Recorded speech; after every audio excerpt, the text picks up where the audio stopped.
24 ঘন্টার মধ্যেই রেজাল্ট। কায়নাতের সবচেয়ে শক্তিশালী ওজিফা। যা চাইবেন দোয়া শেষ হওয়ার আগেই আপনার দোয়া কবুল হলে আল্লাহ দিয়ে দেবেন। রিজিক ও সম্পদের শ্রেষ্ঠ ওজিফা। প্রিয় ভাই, আমি হয়তো আপনাকে যে কথা বলবো হয়তো জানেন বা হয়তো অন্য ভিডিওতেও শুনেছেন। আমি যে কথাগুলি বলি বেশিরভাগ কোরআন হাদিস থেকে বলি, যদিও একই কথা বারবার হয়। তো দ্রুত রেজাল্ট কোন আমল করতে গেলে পাবেন, সে আমলের কথা বলবো। তো আমি প্রথমে একটি হাদিসের কথা বলবো। এটি মুসলিম শরীফের হাদিস। এই আমল করতে গেলে আপনাকে রাত্রে করতে হবে। কেন জানেন? জাবির ইবনে আবদুল্লাহ থেকে বর্ণিত, তিনি বলেন, আমি রসুল্লাহ সাল্লাহ সাল্লামকে বলতে শুনেছি, সারা রাতের মধ্যে এমন একটি বিশেষ সময় আছে যে সময় কোনো মুসলিম আল্লাহর কাছে দুনিয়া ও আখেরাতের কোনো কল্যাণ প্রার্থনা করলে তিনি তাকে তা দান করেন।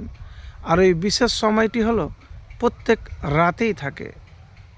তাহলে হাদিস থেকে বোঝা যায় যে রাতে একটি সময় রয়েছে, ওই সময়তে আপনি প্রার্থনা করলে, দোয়া করলে ইনশাআল্লাহ আপনি দ্রুত ফলাফল পাবেন।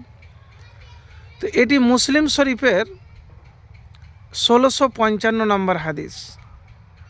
তো এই সময়তে যদি আপনি ইবাদত করেন, ধরেন নফল নামাজ বা তাহাজ্জুদ নামাজ পড়ে হাত উঠিয়ে দোয়া করেন, তো কায়নাতের মধ্যে সর্বশ্রেষ্ঠ আমলই হলো এইটি। প্রিয় ভাই, আবু হুরায়রা রাদিয়াল্লাহু তাআলা থেকে বর্ণিত, রাসূলুল্লাহ সাল্লাল্লাহু আলাইহি সাল্লাম বলেছেন, প্রত্যেক রাতে যখন রাতের শেষ তৃতীয় অংশ থাকে, তখন আমাদের প্রতিপালক মহান ও কল্যাণময় আল্লাহ দুনিয়ার আসমানে অবতরণ করে বলতে থাকেন, কে এমন আছো যে এখন আমাকে ডাকবে, আমি তার ডাকে সাড়া দিব? কে এমন আছো যে আমার কাছে প্রার্থনা করবে, আমি তাকে দান করব? আর কে এমন আছো যে আমার কাছে ক্ষমা চাইবে, আমি তাকে ক্ষমা করব? 1657 নম্বর হাদিস। এই হাদিসটিও সহিহ হাদিস। তো আপনাদেরকে আমি দুইটি হাদিসের কথা বললাম। কয়টি? দুইটি হাদিসের কথা বললাম।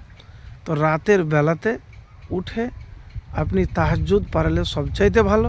যদি ওটা না পারেন তাহলে নফল নামাজ পড়ে উযু করার পরে আপনি দোয়া করবেন, আল্লাহকে ডাকবেন।